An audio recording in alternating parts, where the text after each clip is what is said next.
the Grouchy Nerd. Alright, you antisocial weirdos, it's time to learn a game that plays at the ideal player count.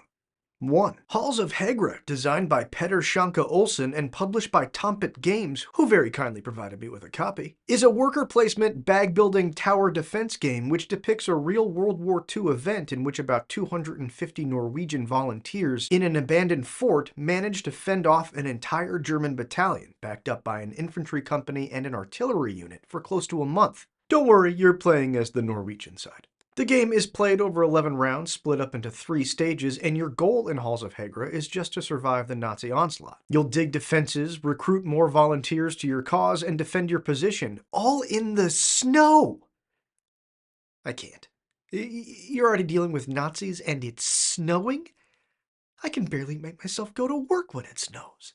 Place the main board in your play area and place the smaller board on it here with the mobilization side up. Marker cubes go on space 4 of the supply track, space 3 of the snow track, the cloud space of the weather track, space 1 of the turn track, the honorable surrender space on the surrender track, the 0 space of the morale track, the 1 space of the suspicion track, 0 on the defense track, the 3 on the fear track, 1 on the doubt track, and the leftmost space of the artillery track. Then place a German artillery token on spaces 3 through 8 along that same track. Sort the air tiles by text and place 2 on each space in the following order: -1 supply, injure 1 defender, -1 morale, -1 morale, injure 1 defender, injure 1 defender. Sort the miss and artillery tokens by type, placing 1 of each in the hit bag, then place the rest in the reserve, which is just sort of near the board somewhere but distinctly out of play. Sort the delivery tokens by type. 3 of them marked with a supply icon go to the leftmost supply depot on the map, the rest go into the reserve. All 12 of the German patrol tokens go in the patrol bag. 1 supply cube goes on the 1 space here, and the rest of the supply cubes go in the reserve. Sort all damage and status tiles, then place the defensive position tiles on the corresponding lettered spaces on the board. 3 gun status tiles go here, like this, and a gun 1 damage tile goes on top of each. The rest of the status tiles, as well as the damage tiles for gun 2, counter patrol, field telephone, medicine cabinet, map room, and radio, can all go in the reserve. Sort the defender and doubt discs by type. 6 doubt, 3 soldier, and 3 volunteer discs go in the reserve. 1 officer, 2 volunteer, and 3 soldier discs go in the ready area on the board. The rest of the defender discs, along with 1 doubt disc, go in the recruit bag. Leave space near the bag designated as the recruitment area. The German infantry meeples and the last red cube go in the reserve. Sort the event cards by the image on the back, shuffle each stack, and place them in the indicated spaces. For your first game, it's recommended that you remove the advanced event cards. Separate the high and low morale cards, then shuffle each stack and place them near the main board. Sort the hope and despair cards and place them next to the morale decks with the matching backs. Last, shuffle the snow tiles and place them face down in a stack on their spot on the main board. Also, the back of the book has a really solid player aid which tells you exactly which steps you need to take during all 3 stages of the game, so I would also recommend keeping that close by. Each turn plays thusly. Draw the top card of the event deck for the stage of the game indicated by the turn marker. On days 1 through 3, that'll be the mobilization deck. Move the weather marker to the icon indicated. The weather determines how many spaces your defenders can move to or from the supply depots on the map. On snowy days, you'll also move the snow track marker 1 space to the right. If the marker would ever move past the rightmost space, instead draw and resolve a token from the hit bag, which we'll go over later. Next, you'll resolve the event. And the events are always bad. There's not one that's like, it's Philip's birthday, everybody gets cake. You'll have to do things like increase fear or doubt or decrease morale, moving the markers accordingly. Anytime you have to injure a defender, refer to the list here to determine which defender type gets injured. Injure the topmost type you have in the tired area, or if the tired area contains no defenders, the ready area. So in this case, you'd first injure the medic in the tired area, even though medic is all the way down at the 4th spot on the list. Then, since there are no defenders in the tired area, you'd go to the ready area and the top of the list to injure the hunter.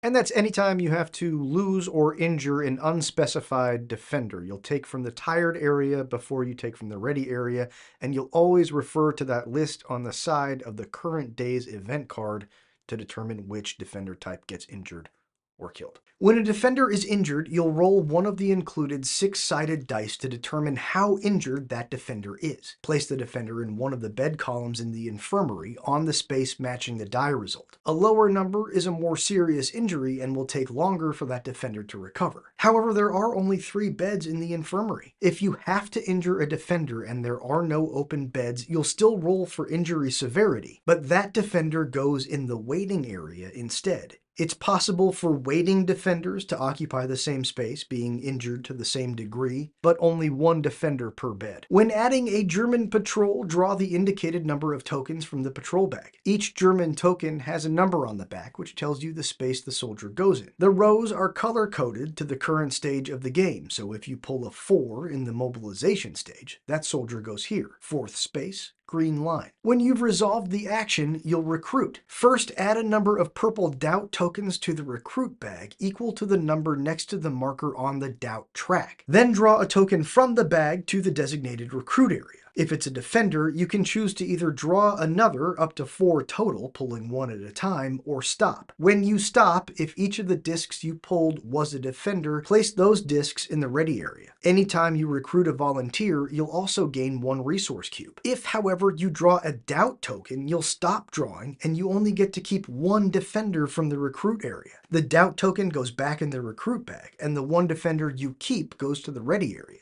Any defenders remaining in the recruit area are placed in the reserve. If you draw a doubt token as your first token, continue drawing until you have 1 defender and then place it in the ready area. So it's a bit of a push your luck thing. You'll always recruit at least 1. You could recruit up to 4, but if you pull a doubt disc, you'll only get the 1. Then move on to the morning phase. The first 2 steps of the morning phase don't happen on the first day, but as your defenders take actions around the board during the day, they'll become tired. On the next turn, any defenders in the rest area move to the ready area. Then you may spend supplies to move the number of defenders shown here from the tired area to the ready area. This starts at 4, so each supply you spend, you can ready 4 defenders. It does not stay at 4. You may also spend 1 morale to move 2 defenders from tired to ready. Then for free, you can move 1 or 2 defenders from the tired area to the rest area. So you got that? Moving them from rest to ready is the first thing that happens,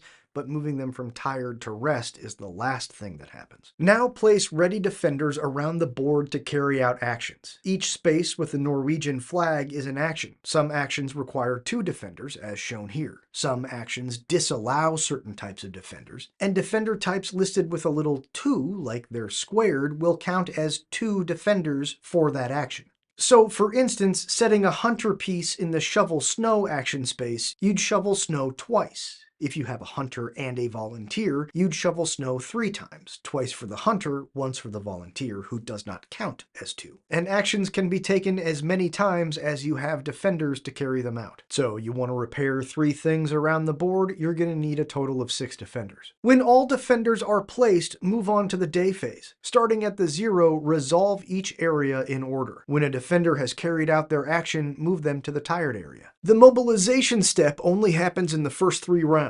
Open a new supply route by placing a stack of set-aside supply tokens on their matching supply depot on the map. Note that the last depot can hold either morale tokens or soldier tokens, but not both. Negotiate by moving the marker on either the doubt or fear track down by 1. Remember, the doubt track determines how many doubt tokens must be added to the recruit bag before you draw new recruits. The fear track will be important at the end of round 3. Defending the walls is skipped in the mobilization stage, so we're going to swing back around to that later. Firing the artillery can't happen until you repair the gun at least once, and you can't choose to repair until step 4. So you can't do this one on your first turn, and unlike the rest of the actions, the gun can only be activated once each day. When you fire the artillery, you'll choose to either fire on the approaching German infantry, which we won't have until round 4, fire on the German patrols on the map, or fire on the Varnes airfield. When firing on the map, you'll choose 1 row. Then for each status tile showing a crosshair symbol, you'll remove either a German patrol token or a German artillery piece from that line. The patrol will go back in the patrol bag and the artillery goes back on its row. If there was a defender in the space that you attacked, you'll also lose 1 morale. Then roll a 6-sided die. If the result is equal to or greater than this number on the row that you targeted, nothing further happens. However, if the result is lower than the number shown here on the line that you fired upon, the gun is jammed. Flip the rightmost revealed status tile to its jammed side. When firing on the airfield, you'll choose one of these 4 options for each crosshair symbol. Gain 2 morale, add 2 mist tokens to the hit bag, reduce the surrender marker by 1, or move one of the air tile stacks to the reserve. Then you'll again roll a 6-sided die. In this case, a result of 1 through 5 will jam the gun. Eventually, you may uncover a second gun. Gun 2 gets set up the same way as Gun 1. Place 3 status tiles on it and cover those tiles with damage tiles. If both guns have been uncovered, you can choose different targets with each gun. Gun 1 could fire on a map row, and Gun 2 could fire on the airfield. Move any defender discs from the supply run action space to the fortress on the map. Once discovered, you may also have the option of a counter patrol. Placing a defender here will allow you to remove a German patrol token from the map, placing it back in the patrol bag. If the counter patrol is fully repaired, you'll also reduce the suspicion marker by 2 levels. Then you may move all defenders on the map as far as the current weather will allow. Defenders must move along a dotted path. A defender cannot stop on a space that already contains a defender, except on the fortress or in a supply depot space. When a defender moves onto a supply depot, it must stop movement even if it still has moves remaining. The defender can then pick up a delivery token from the depot. When carrying a delivery token, the number of spaces that defender can move will be reduced by 1, though hunters can ignore this penalty. Each defender may only carry 1 delivery at a time. If a defender moves into a space that is occupied by a German patrol or a German artillery piece, you have 3 options. The first is simply to stop, end that defender's movement for the round, and reduce the suspicion marker by 1 level. The second is to sneak by. Roll a 6-sided die to perform a suspicion check. If the result is higher than the current suspicion level, continue that defender's movement and increase the suspicion level by 1.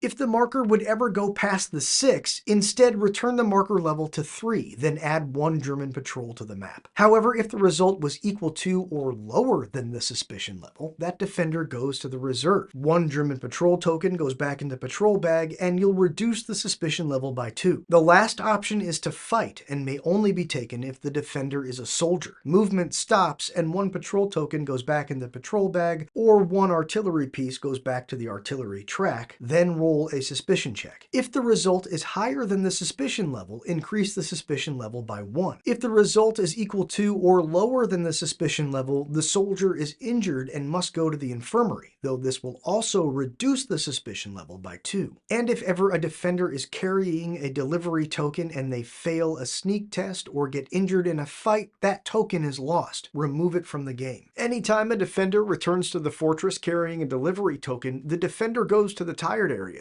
You'll gain 1 morale and 2 supplies, and the suspicion level goes up 1. Then, depending on the type of token you brought back, gain another supply, remove a German patrol token from the map, placing it back in the patrol bag, add 1 mist tile to the hit bag, gain 1 morale, or take a soldier from the reserve and place it in the ready area. Then remove the delivery token from the game. There are several ways to perform maintenance on the fortress. To shovel snow, move the snow track marker to the left 1 space. If you would move it past the 1, you'll instead move it back to the 3 and reveal the top snow tile. Some snow tiles offer one-time bonuses, such as gaining supplies or boosting morale, or adding mist tiles to the hit bag. Other snow tiles will open up new rooms and therefore new actions around the fortress. Each of these tiles has a designated space somewhere on the board. When you place one of those rooms, find the damage tile of the same name and place it on the rightmost space. To repair, remove the leftmost damage tile from any action space and place it in the hit bag. If that space was one of those newly dug out rooms, you'll now get to do both listed actions when activating that room. Repairing will also clear a jam from the gun.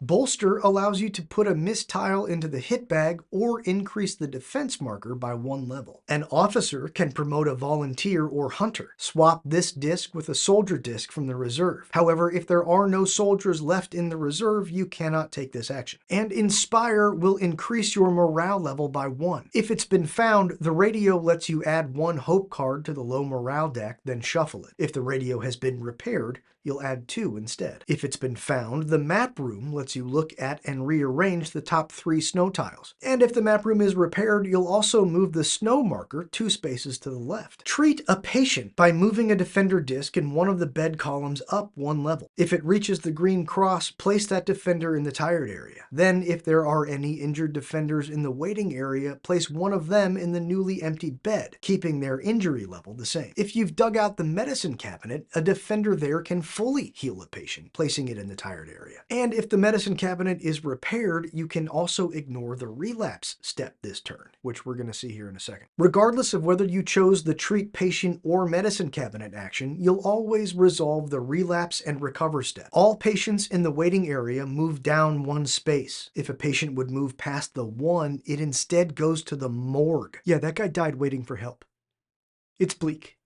It is quite bleak.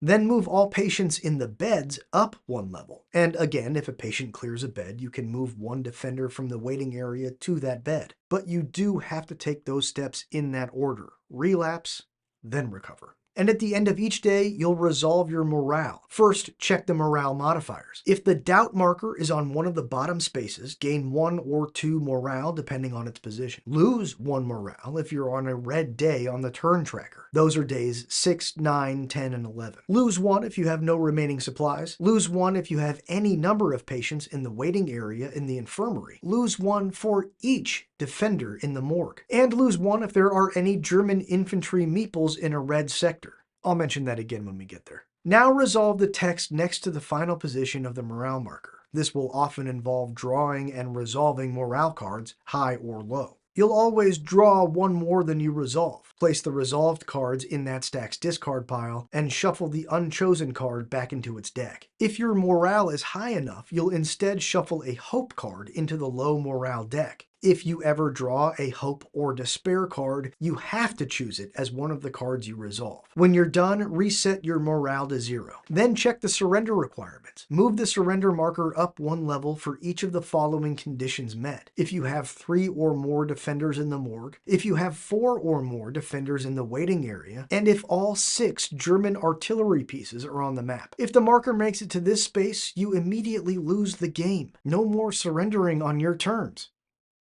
Because you died. Probably.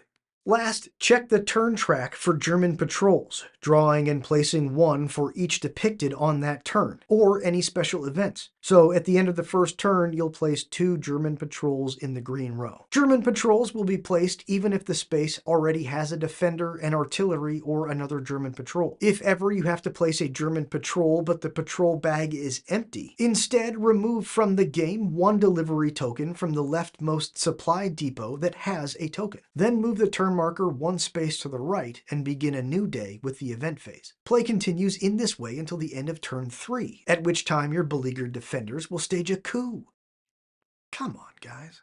Check the fear track on the mobilization board. Remove the number of defenders from the recruit bag as indicated by the number next to the fear marker and place them in the reserve. And it must be all defenders. If you draw any doubt discs, return them to the recruit bag. Then move the supply marker 1 step to the right, meaning a supply will now only refresh 3 defenders. Place 1 defender disc on each of the defensive positions not covered by a damage tile. These defenders can come from the tired, rest, or ready areas. Flip the mobilization board to the first attack side and begin round 4 and the first attack stage, starting with the event phase. First attack event cards work much the same as mobilization event cards. Move the weather track marker and resolve the event. Remember, when placing a German patrol token during this stage, it'll go in the yellow row. Recruit 1 to 4 defenders from the recruit bag. You don't have to add any new doubt discs before doing this anymore, but the doubt discs will still work the same when you draw them. Then add the indicated number of German infantry meeples to the first attack board in the lowest available sector. If the lowest sector already has 5 meeples and you still have more to add, place the remainder into the sector above. If all the waiting areas are full, do not add any additional meeples. Then perform an infantry attack. To do so, first check if there are any defenders in the defensive positions. If there are none, move all unsuppressed German infantry meeples up one sector. Anytime an infantry meeple moves past the top sector, place it in the charge box. If there is at least one defender in a defensive position, instead you'll roll a 6-sided die for each unsuppressed meeple in each sector, starting with Sector 1.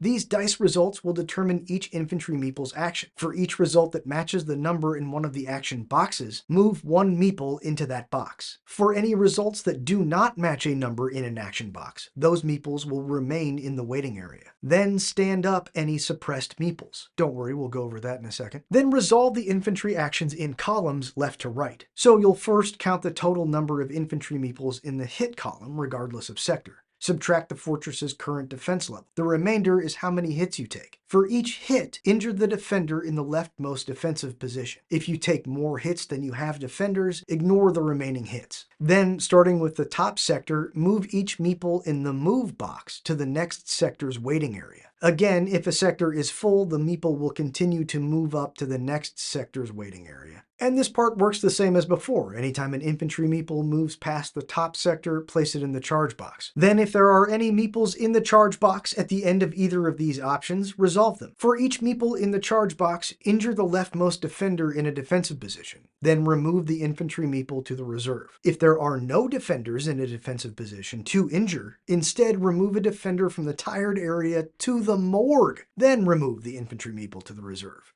Yeah.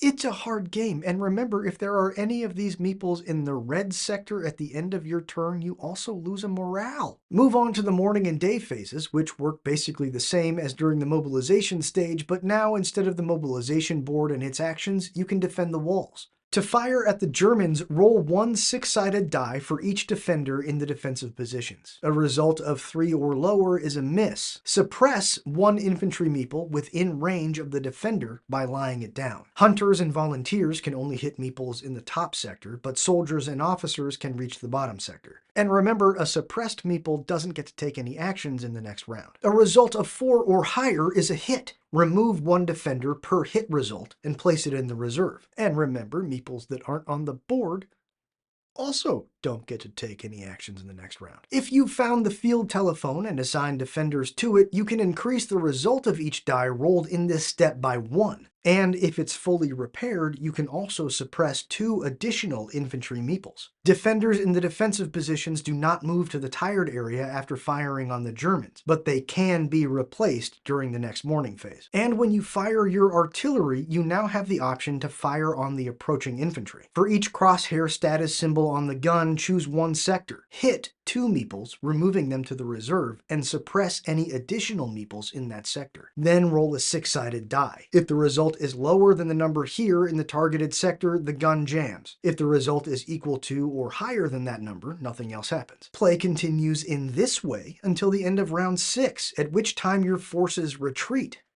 Difficult to blame them. Move the supply marker 1 more space to the right and reduce the defense marker by 1. Then place 1 artillery piece on each space on the yellow row with an artillery icon. Then remove the first attack board from the main board. Any suppressed German infantry meeples that were on the board will go into Sector 1. Then continue moving any remaining unsuppressed meeples to Sector 1 as well, though the limit in each sector is still 5. When a sector is full, move on to the sector above it. Place 1 status tile unjammed side up on the machine gun and begin the first siege stage. Siege event cards work much the same as mobilization and first attack event cards. Move the weather track marker and resolve the event. Remember, when placing a German patrol token during this stage, it'll go in the blue row. Take the leftmost stack of air tiles from the main board and add them to the hit bag. Then draw and resolve the number of hit tiles from the hit bag equal to the highest revealed number not covered by an artillery piece on the artillery track. So in this case, 4. There are 4 types of hit bag tiles you'll have to resolve. Damage tiles go in the rightmost available slot on the indicated action space. If one of these goes on a defensive position and there's a defender in that position, that defender is injured. Miss tiles have no effect. They just go back in the reserve. An air tile will have a listed effect: injure a defender, lose a supply, or lose a morale. Then place the tile in the reserve. And if you draw an artillery tile, you'll move the artillery marker 1 space to the right. If it reaches an artillery piece, place the that piece on a numbered space showing an artillery symbol on the map. Fill the spaces on the yellow row first, then the green. These tiles go back in the hit bag when they've been resolved. If you draw an artillery tile and there are no artillery pieces on the track left to place, move the surrender marker up 1 level. And remember, it also goes up at the end of every day if all artillery pieces are in play. Then add new German infantry meeples and perform an infantry attack. The infantry meeples in sectors 3 and 4 now have an exciting new grenade option that gets resolved first. If there are 2 or more meeples in the grenade column, move the defense marker down 1 level. If the defense marker would move past the 0, instead draw and resolve a hit tile from the hit bag. What you do not get to do anymore is recruit new defenders. Continue on to the morning and day phases. Now during the defend the walls step, instead of firing on the Germans with all defenders, 1 defender in a defensive position A, B, or C can use the machine gun. You may first spend 1 supply to add 2 to your result, then roll a 6-sided die. 3 or lower is a miss. Suppress 3 German meeples within range of that defender. A 4 or higher is a hit. Once the machine gun has been fired, no matter if it was a hit or a miss, it becomes jammed. Flip the status tile.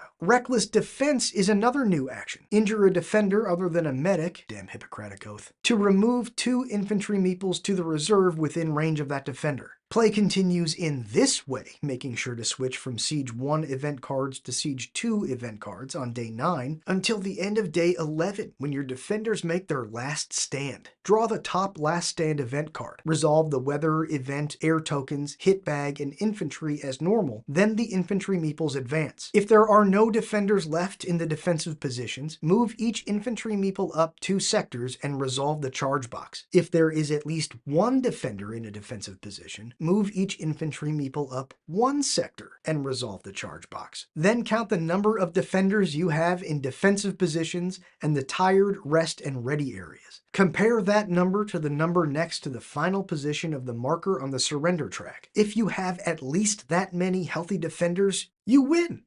Well, win. You surrender to the Germans, but you're alive. Otherwise, you lose, your forces having been overwhelmed and dying, I guess. And that's how to play Halls of Hegra. Now get out of my fortress. Actually, we could probably use some help. Why don't you go pick up a snow shovel?